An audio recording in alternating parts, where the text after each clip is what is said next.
Today's episode, we're talking about business. So I have a few questions for Chris. One, why did Chris choose coaching? Go.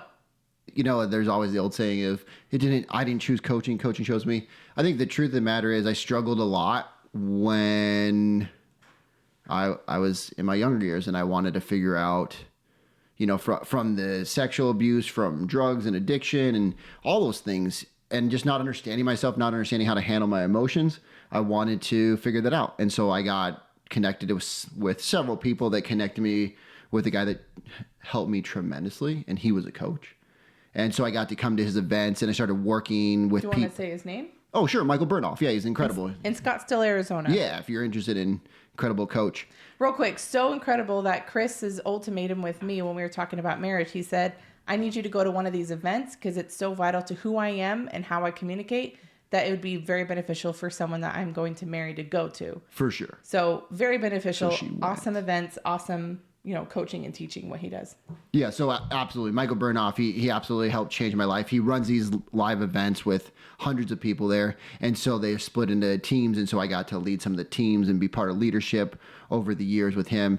And just seeing the impact that you can make just by giving somebody some clarity, by asking them the right question, by helping redirect their thoughts. It's just tremendous. And so I just fell in love with that part. And, me and Michael talked, and he's like, what do you really want to do? And I said, I'd love to coach people. And he said, then you should go do that. And that was some of the best advice. Don't worry about all the other stuff. Just go do it. And so that's the reason I chose coaching. And do you feel like your coaching has changed from the beginning of how you thought you were going to be coaching to what you have now? Absolutely. Yeah. It's so much different than how we first started. And then the clients that we serve now. And I think a lot of the purpose is still very similar. But I think even some of the purpose and the why behind it has evolved and expanded. And I hope any good company or people that are living life, we're always expanding or hoping to. So I think we've definitely changed. So then who's your ideal client?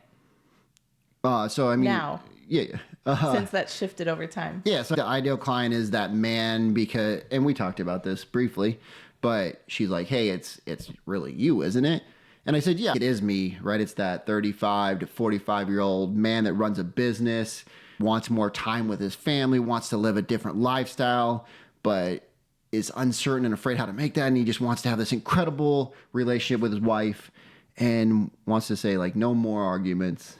Just find peace, find love, and disagree but not be disagreeable. And then have this incredible relationship with his kids, and then have that big legendary goal of running a marathon. So I think that's really my ideal client because, like you said, that's me. But I also know that there are two men specifically I have in my mind where they went to work and they thought, like, man, I'm the provider. That's what I'm here to do. And I think, as men, we're learning that we're not just a provider, we're so much more. And men are fulfilling that so much better now today than ever.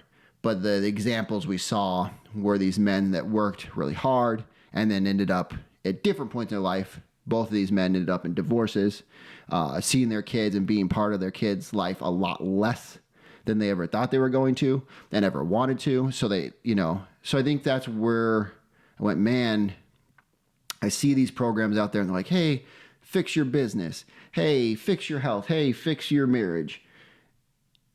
Yet when they did that, they fixed one piece, if you will. They helped somebody improve one piece, but they miss the whole man. And that's the reason we go after the whole man, right? It's like Michelangelo chipping away piece after piece to reveal David that was already in the marble. Like the man that is listening to this and it connects with, he wants to be the man he wants to be. We're just going to chip away the stuff that's really holding him back.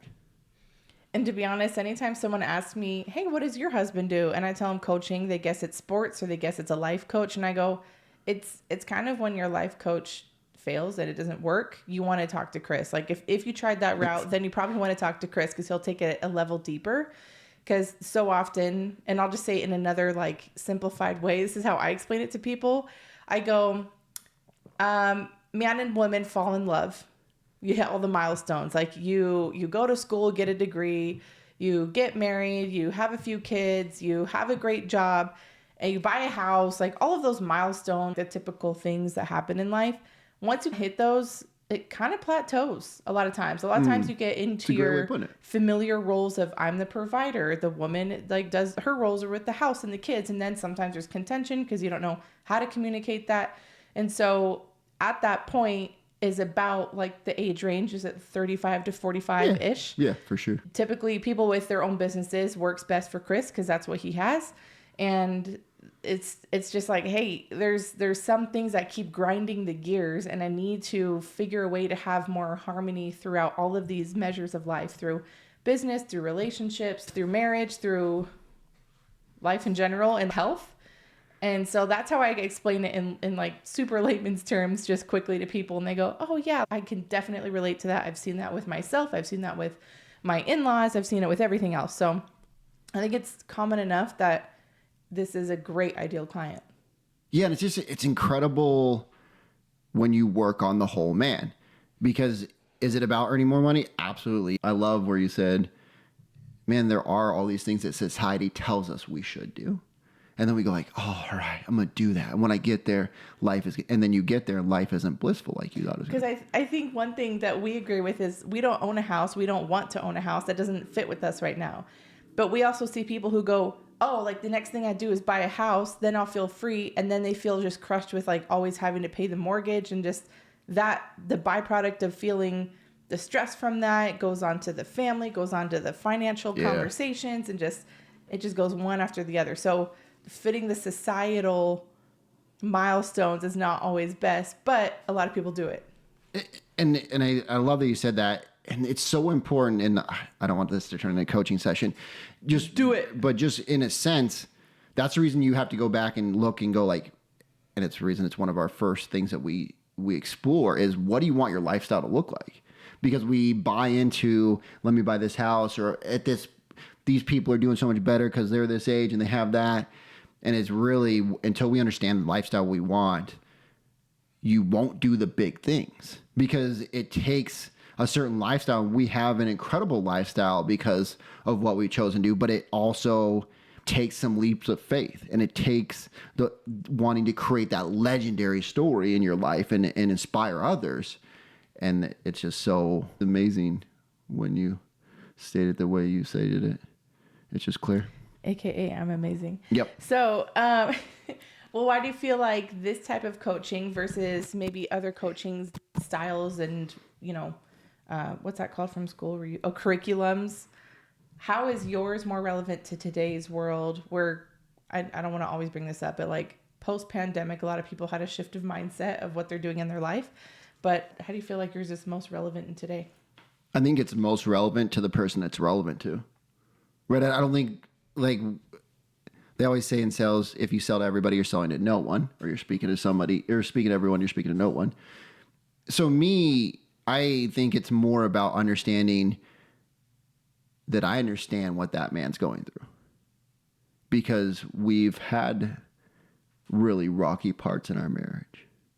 I invested a lot of time in working to really get after a few years and go like, man, this just isn't making us have the life we want. I didn't realize what running or choosing running, what it would do for my life. That was just something that happened. It was a byproduct of these other choices. And I think that's the reason my coaching that speaks to a certain man is more relevant for that man. Because my whole point is, there's a lot of therapy and there's a lot of coaching out there. And this is not to take away from anybody or add to anybody. If you find something that works for you, keep doing it until you want something different or until it doesn't work for you. Right? So if you have a coach, or you already have, whatever, use that person. That's great. Find somebody, because just go look at statistically, the amount of people that are getting divorced is over 50%. So clearly people need help in their marriage. If you look at statistically, people that go to the gym because they have a partner, right? Or even just writing down your goals is I'm going to give the statistic a guess, but I think I remember it correctly. So you are 47%, 49%. Yes, I think 47%, 40, doesn't matter, 47% more likely to achieve your goal if you write it down. If you have somebody that keeps you accountable, you're 74% more likely to achieve your goal. So to me, when you look at this thing, these things are very simple and they're very easy to do and very easy not to do. But when you have a tribe of men, when you have people out there that are supporting you, backing you, you know you're going to have a meeting with the following week and they're going to ask you about it, you're more likely to do it. And so that to me is such an important thing to understand when we look at coaching and just improving people's lives. Is it's not always these big things that people think they have to do. It's chipping away at the big things to get rid of the big things that are holding you back from doing the small things that you really want to do that have this huge byproduct for improving and leaving your life more fulfilled. You also mentioned a tribe. Can you explain the events that we've like kind of started to create and put on paper and put ideas together for what that would look like? So let's say your name is John and you're like, Chris is my man. I need to do Chris Avery Coaching. It's right up my alley. I'm his ideal client. Have a consultation. Good meth. Hold on. That part. It's a good match. I promise there's no meth involved in any of it. Clarity. It's a good match. So what would an event look like? Because there's coaching that would happen, like one-on-one group. But then what is something in person where then they could have a very strong, good community, find some good friends that can also hold them accountable, outside of the coaching. So what the tribe looks like. When you're in the tribe, what does the tribe feel like, look like, smell like? Yeah, for the men. Stinky. We don't shower very. No, joking. So, the tribe that we have right now and what we do is we have those one-on-one meetings and then we have group meetings. But the events, because, in a sense, we're creating this mastermind where everybody runs a business, everybody's supporting, everybody knows people that will help somebody else. So it's about building a tribe of networking brothers that are pursuing the same vision or similar vision for their life. And the events are just there's nothing out there like an event. Just the energy, and you may have been like, I've been to an event and I did it recently through my computer. That's cool. But it doesn't take you out of your comfort zone. It doesn't break patterns. It doesn't allow you to get next to some man that's had a huge win and maybe you had something similar and you guys can high five.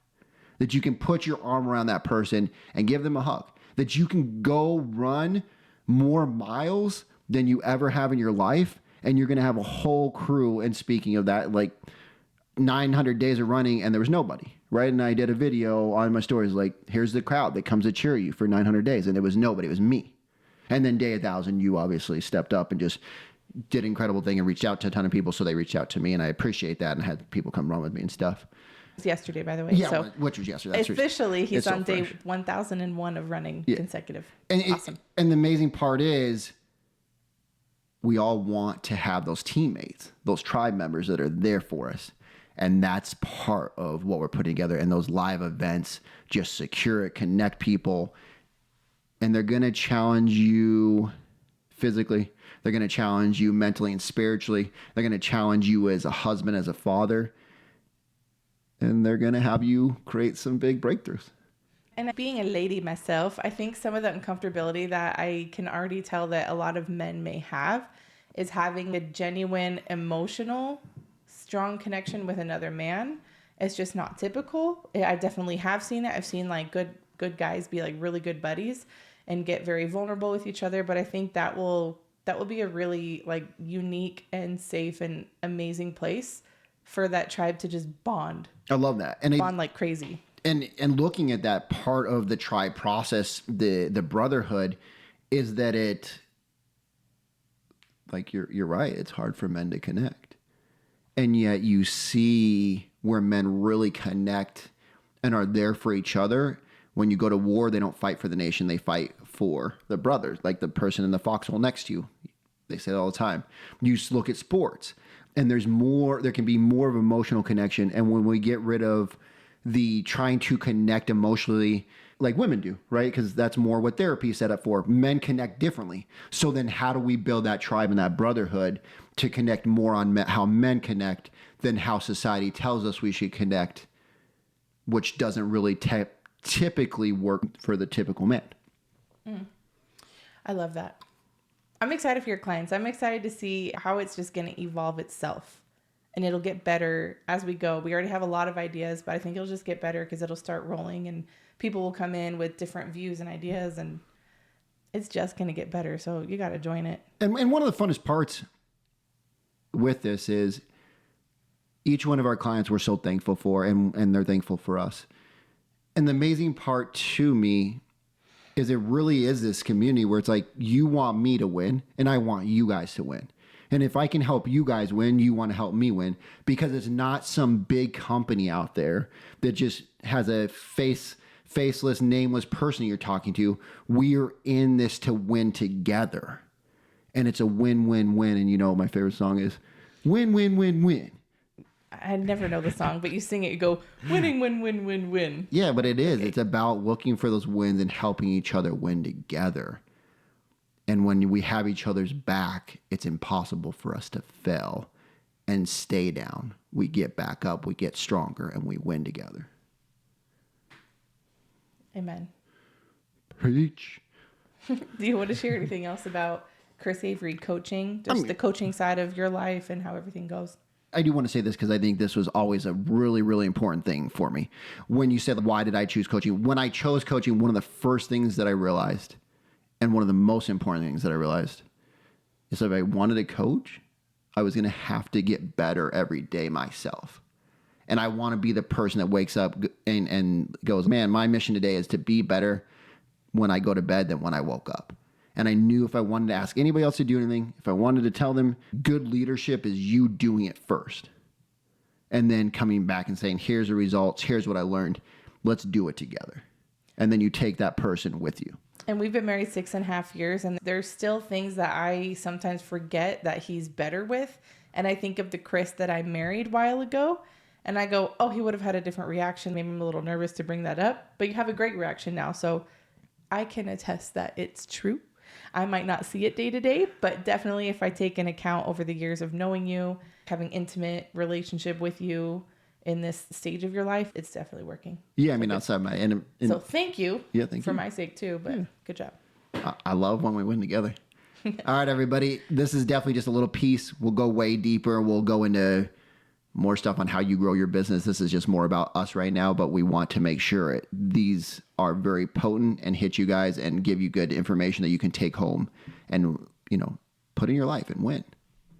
Win, win, win, win, win. Catch you next time. Love you guys. Bye-bye.